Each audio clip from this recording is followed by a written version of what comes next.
हम अभी देशांतर रेखाएं पढ़ रहे थे, तो देशांतर रेखाओं के बारे में एक बार फिर दोबारा से सुन लीजिए आप।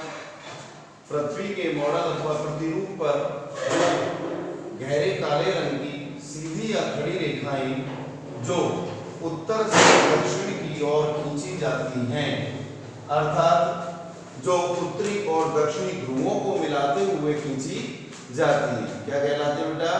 वो कहलाती हैं देशांतर रेखाएं। एक बार फिर रिपीट कर रहा हूं, पृथ्वी के मॉडल अथवा प्रतिरूप पर वो गहरे काले रंग की सीधी या खड़ी रेखाएं जो कि उत्तर से दक्षिण की ओर खींची जाती हैं, या फिर ऐसे भी बोल सकते हैं कि जो उत्तरी ध्रुव को दक्षिणी ध्रुवों से मिलाती है, देशांतर रेखा कहलाती है। तो ये जो थी रेखा, ये वाली जो हमने खींची थी, ठीक है, इसने पृथ्वी को कितने भागों में बांट दिया?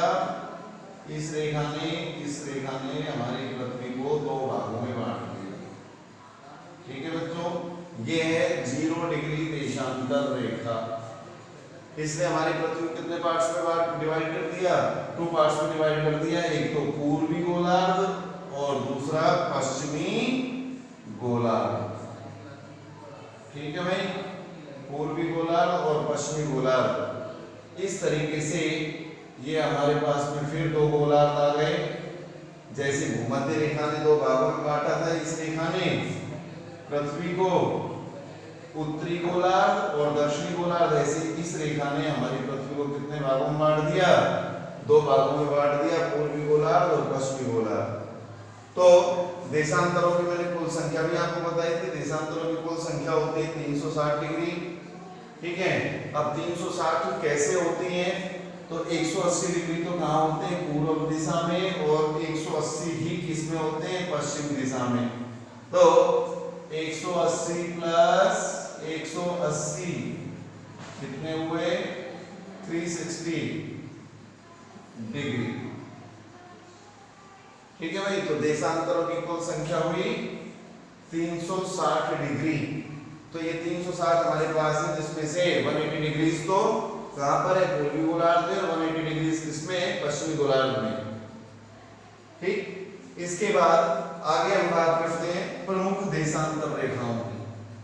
तो इधर जो भी रेखाएं हमने खींची है इस पर पूर्व में, ये कहलाई पूर्वी देशांतर। ये रेखाएं, ये जो खींची है, कौन सी रेखाएं? ये पूर्वी देशांतर ये रेखाएं।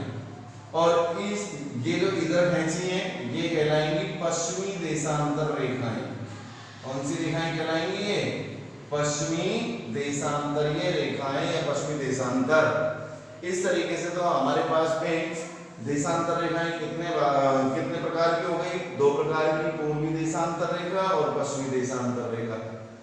ठीक है बच्चों, अब हम पढ़ रहे हैं प्रमुख देशांतर रेखाएं। तो प्रमुख देशांतर रेखाओं में पहली मैंने बताई थी 0 डिग्री देशांतर रेखा।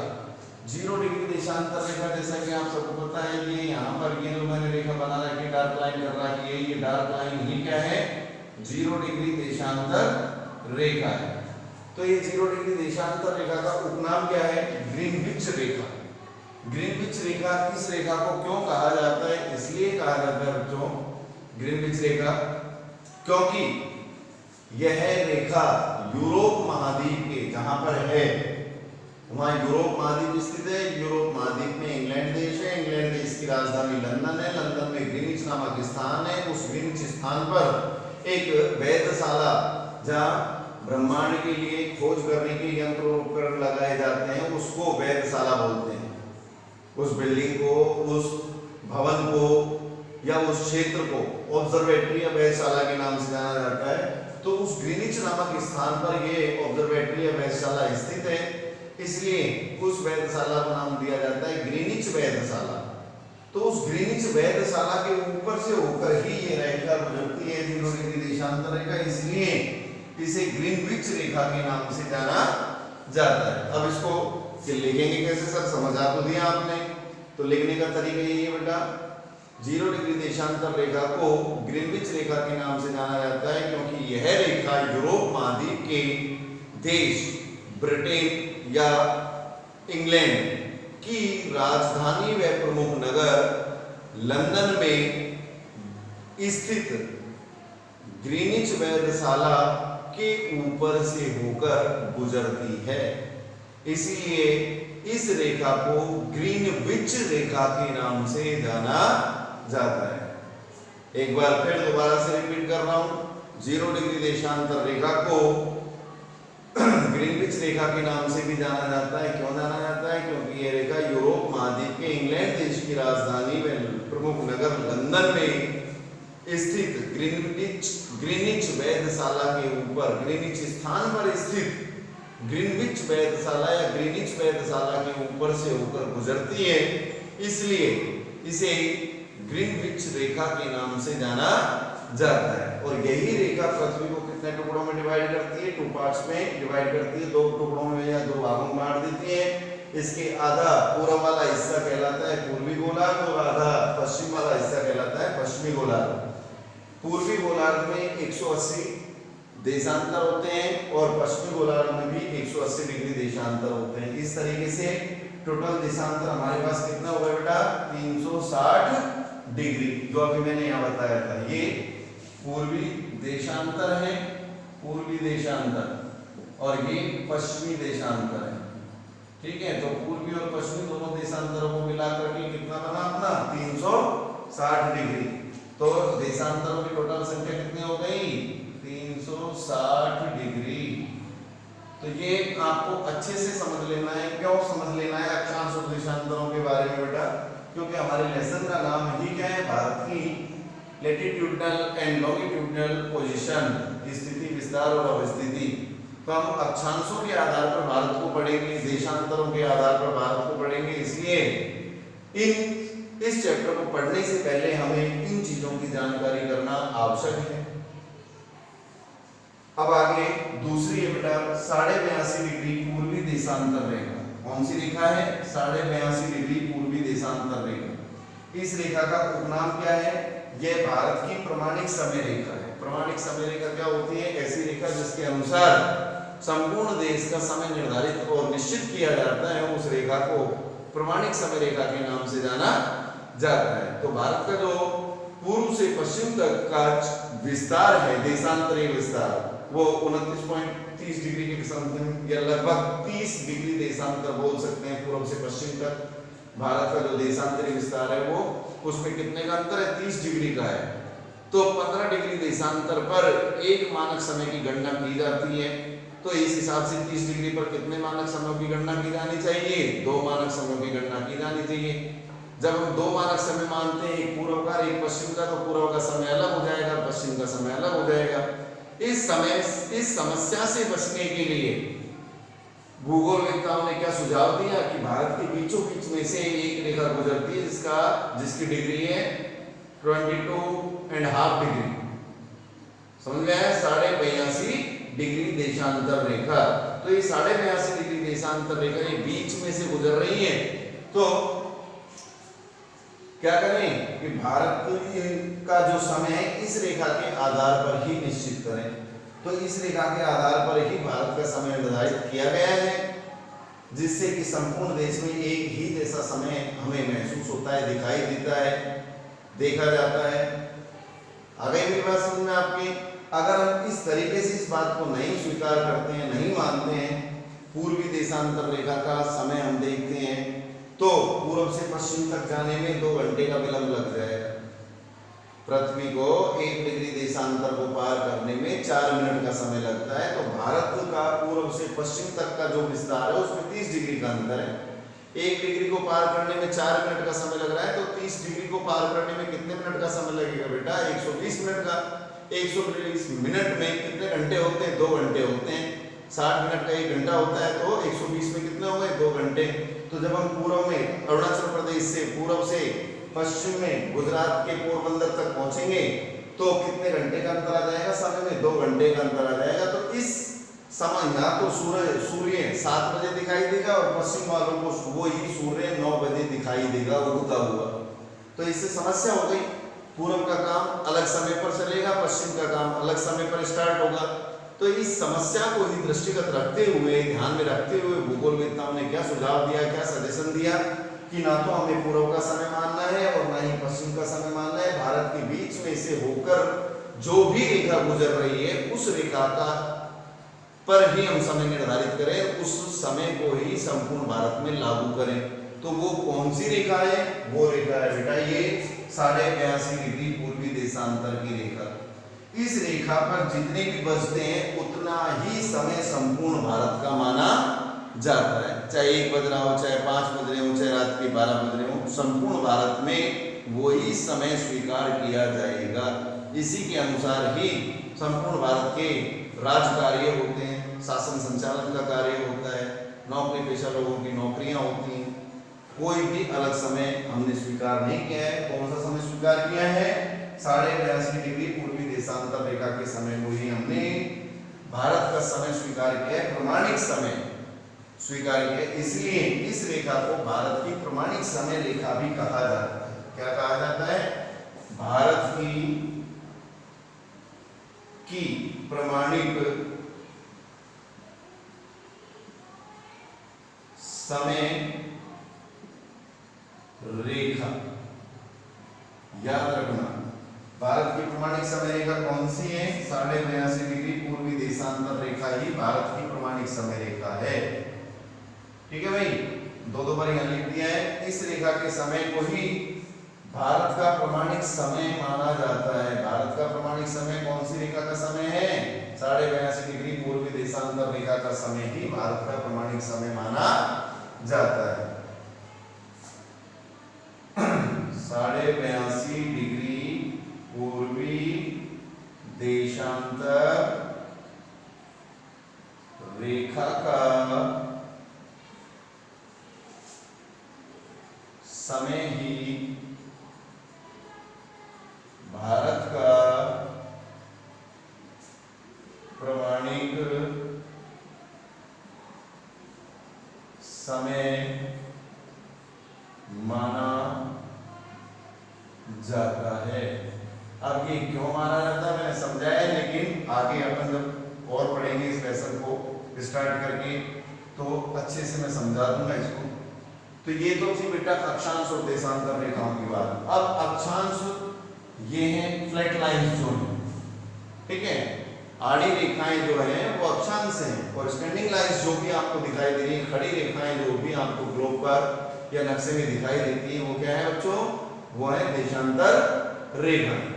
तो दो प्रकार की रेखाओं से हमारी पृथ्वी के मॉडल पर क्या बन गया? एक जाल सा बन गया। इस जाल को बोला जाता है ग्रिड, और जिस पर ये जाल बना हुआ है उसे बोला जाता है ग्लोब। ग्लोब क्या है? पृथ्वी का वह मॉडल जिस पर पृथ्वी की वास्तविक स्थिति को या यथा स्थिति को निरूपित या प्रदर्शित किया जाता है, ग्लोब कहलाता है। ग्लोब किसे कहते हैं? एक बार दोबारा सुनो, जानते सब बच्चे हैं कि ये ग्लोब है, लेकिन उसकी डेफिनेशन क्या है?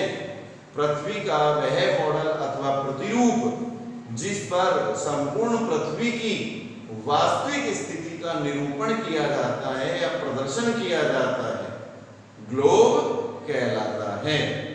ठीक है भाई। अब इस ग्लोब पर, पृथ्वी के मॉडल को ग्लोब बोल रहे हैं हम, तो इस ग्लोब पर दो प्रकार की आपको लाइंस देखने को मिल रही है, एक खड़ी लाइन और एक पड़ी लाइन। पड़ी लाइन अक्षांश रेखा और खड़ी लाइन देशांतर रेखा। अक्षांश 180 डिग्री होते हैं और देशांतर 360 डिग्री होते हैं। तो इन अक्षांश और देशांतर रेखाओं से क्या बन गया बेटा? इस ग्लोब पर एक जाल सा बन गया। इस जाल को बोला जाता है ग्रिड। तो आपसे क्वेश्चन पूछ लिया जाए ग्रिड किसे कहते हैं, तो क्या आपका आंसर होगा? अक्षांश, ग्लोब पर अक्षांश तथा देशांतर रेखाओं से बने जाल को ग्रिड कहते हैं। ग्लोब पर अक्षांश और देशांतर रेखाओं से बने जाल को क्या कहते हैं बच्चों? ग्रिड कहते हैं। तो ये ग्लोब और ग्रिड की बात भी हो गई। अब हम इसी टॉपिक को आगे पढ़ेंगे, ठीक है? अभी समझाते हैं, देखिए।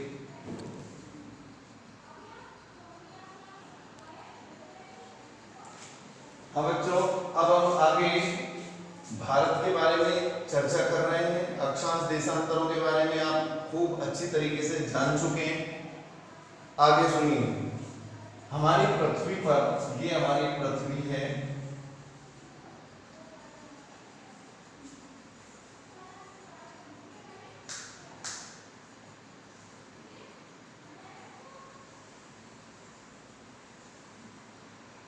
ये हमारी पृथ्वी का मॉडल है, ठीक है।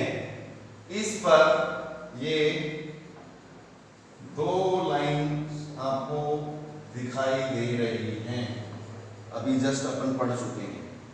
तो ये तो हो गई 0 डिग्री अक्षांश रेखा, ठीक है, और ये हो गई 0 डिग्री देशांतर रेखा। इन रेखाओं ने हमारी पृथ्वी को कितने टुकड़ों में बांटा, अभी बताया था आपको, सबको पता है कितने टुकड़ों में बच्चों, 4 टुकड़ों में। तो ये 4 टुकड़े कौन कौन से हैं, ये हो गया पूर्व, ये हो गया पश्चिम, ये हो गया उत्तर, और ये हो गया दक्षिण। तो इस तरीके से हमारी पृथ्वी किसके कारण, अक्षांश और देशांतर रेखाओं के कारण 4 टुकड़ों में डिवाइड हो गई, पूर्व पश्चिम उत्तर दक्षिण, और 4 ही गोलार्ध हो गए, हुए कि नहीं हुए। ये कौन सा गोलार्ध बच्चों, ये है पूर्वी गोलार्ध,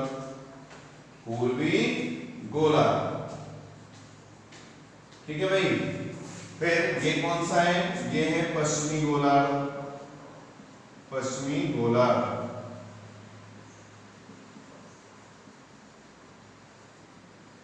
ठीक, ये वाला, ये पश्चिमी गोलार्ध और ये पूर्वी गोलार्ध। इधर ये उत्तरी गोलार्ध,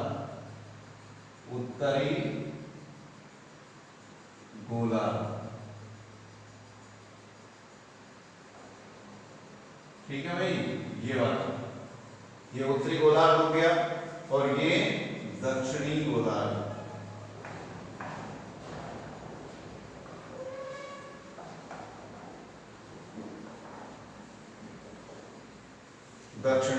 तो इस तरीके से 4 गोलार्ध हो गए।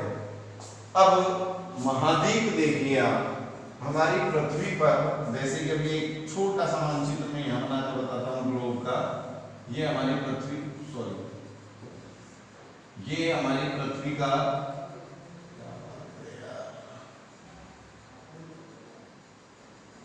एक छोटा रूप है, ठीक है।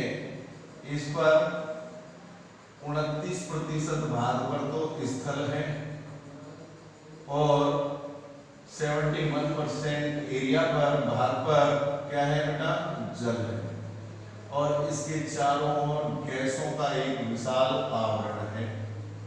गैसों के इस विशाल आवरण को हम क्या कहेंगे, पृथ्वी का वायुमंडल, ठीक है। तो ये हो गया वायुमंडल। तो ये 3 एलिमेंट आपको दिखाई दे रहे हैं, स्थल, जल और वायु। इस स्थल पर 7 महाद्वीप बसे हुए हैं, 7 महाद्वीप, और इस जलीय क्षेत्र में 5 महासागर हैं, तो अपन किसकी बात कर रहे हैं, भारत की बात कर रहे हैं। तो भारत महाद्वीप कौन से में स्थित है, तो ये 7 महाद्वीप मैं लिख रहा हूं। पहला है एशिया, दूसरा अफ्रीका, तीसरा उत्तरी अमेरिका,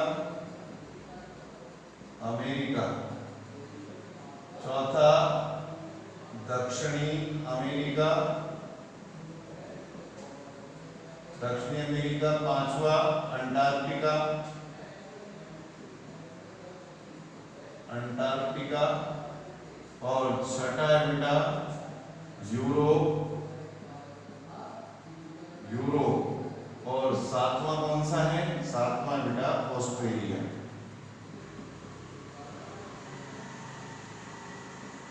इस तरीके से ये 7 महाद्वीप हमारे सामने हैं। कौन कौन से, एशिया, अफ्रीका, उत्तरी अमेरिका, दक्षिणी अमेरिका, अंटार्कटिका, यूरोप और ऑस्ट्रेलिया। इसी प्रकार अब ये 5 महासागर, जो 71% जल हमें दिखाई दे रहा है, जिसको हम जलमंडल बोलते हैं, उसमें कितने महासागर बच्चों, उसमें 5 महासागर हैं। 5 महासागर कौन कौन से हैं? तो पहला पैसिफिक ओशियन, सॉरी प्रशांत महासागर, प्रशांत महासागर। दूसरा बेटा अटलांटिक महासागर, अटलांटिक महासागर।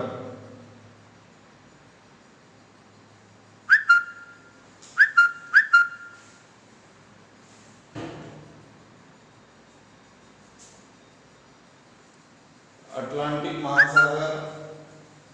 फिर है तीसरा हिंद महासागर,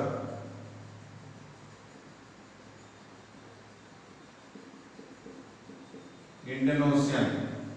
अटलांटिक महासागर, तीसरा हिंद महासागर, चौथा अंटार्कटिक महासागर।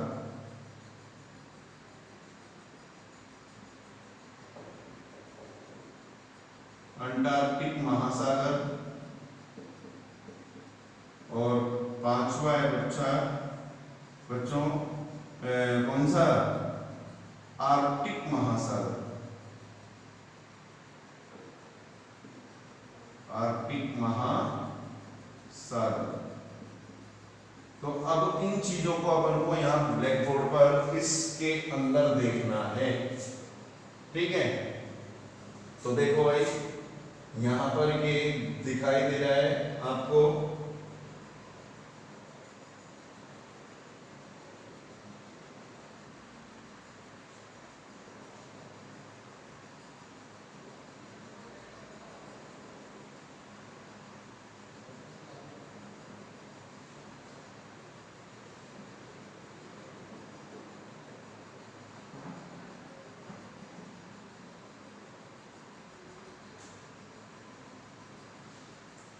एशिया, ठीक है। इसी से लगा हुआ है यहाँ पर, ये आपको दिखाई दे रहा है बच्चों कौन सा?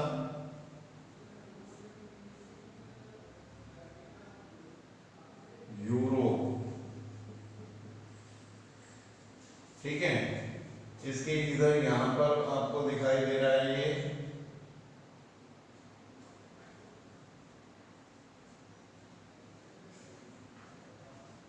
उत्तरी अमेरिका। फिर यहीं से ही लगा हुआ ये आपको दिखाई दे रहा है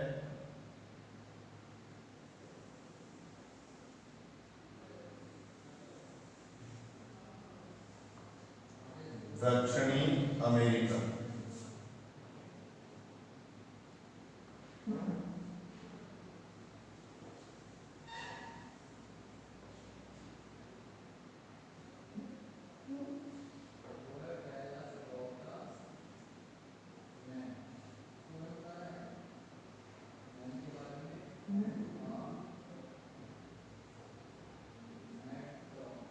दक्षिणी अमेरिका, ठीक है। फिर यहां आपको दिखाई दे रहा है इधर ये कौन सा?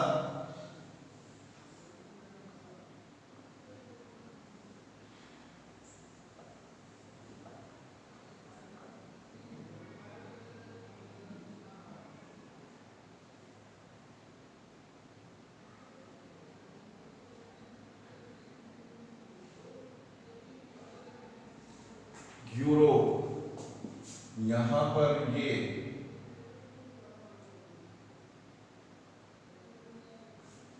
ठीक है, एशिया, यूरोप, उत्तरी अमेरिका, दक्षिणी अमेरिका। अब यहां ये इसी से लगा हुआ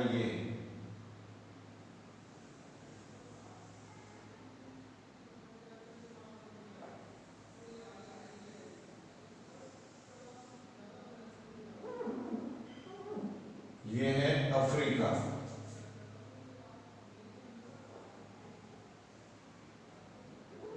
कौन सा है? अफ्रीका। महाद्वीप।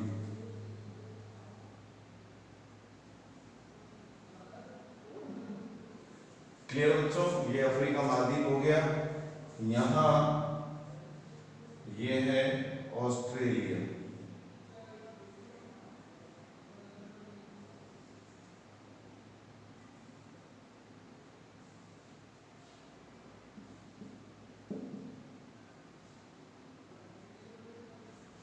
ऑस्ट्रेलिया, और यहां पर ये कौन सा है बच्चों, अंटार्कटिका।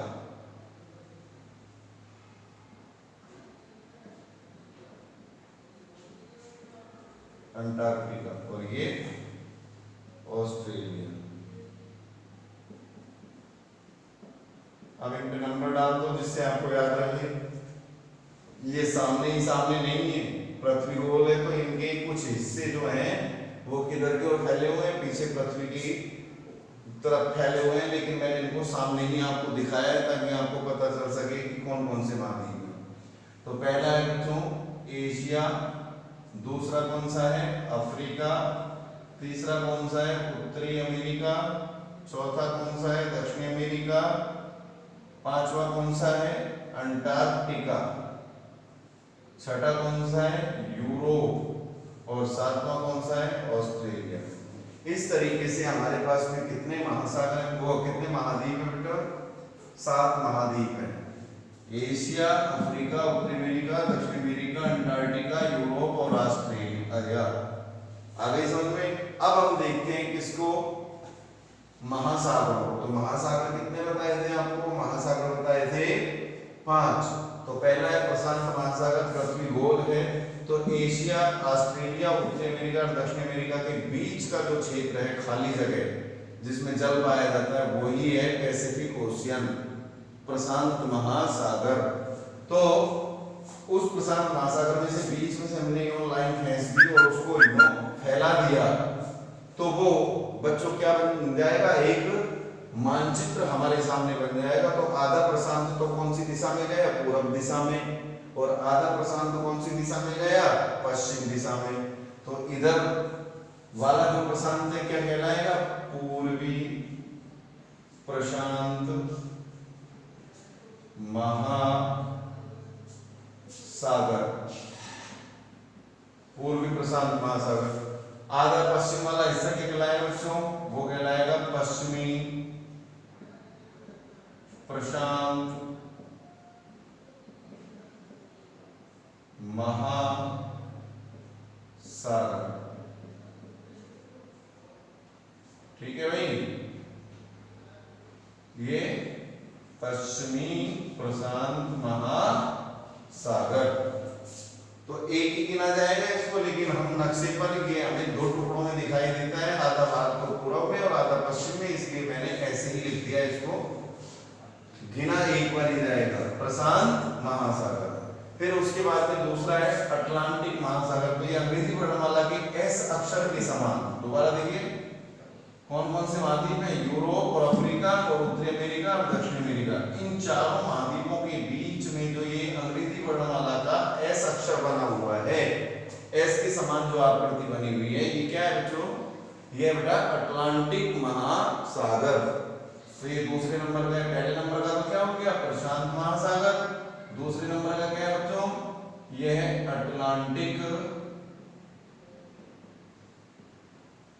महासागर। इसका दूसरा नाम भी है, इसे बोलते हैं आंध्र महासागर।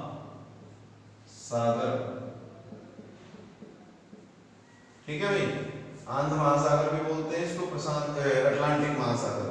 2 हो गए।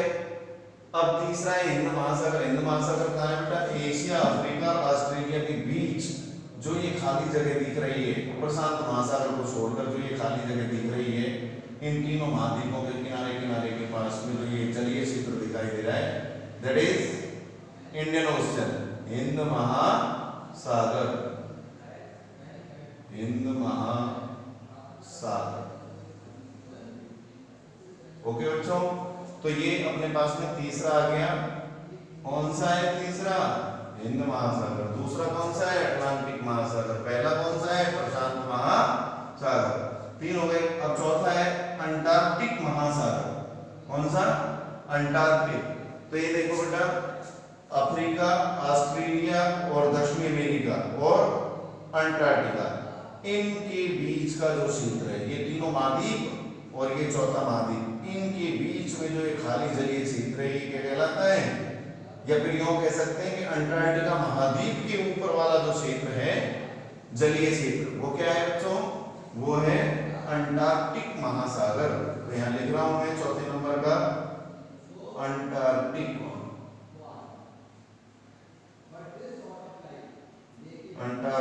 महासागर।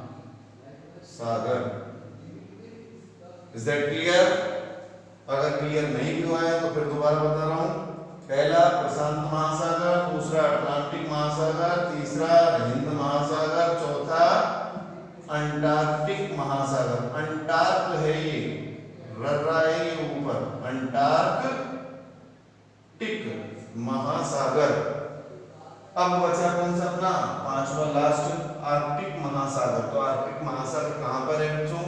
आर्कटिक महासागर यहाँ है, उत्तरी अमेरिका, यूरोप और एशिया के ऊपर जो जलीय क्षेत्र है, उत्तरी ध्रुव पर, ठीक है ना, वो आर्कटिक सर्कल के नाम से या उत्तरी ध्रुव महासागर के नाम से या आर्कटिक महासागर के नाम से जाना जाता है। ये हो गया पांचवा अपना कौन सा बच्चों? आर्कटिक महासागर। समझ में आ गया आपके? अब तो ये हो गए अपने कितने महासागर? 5 महासागर और 7 महाद्वीप। इनकी चर्चा हमने इस वीडियो में की है। कल नेक्स्ट वीडियो में हम क्या पढ़ेंगे बच्चों? इंडिया की स्थिति, भारत की स्थिति। तो भारत कहाँ है मैं बता देता हूँ, भारत यहाँ है, ये इस तरीके से।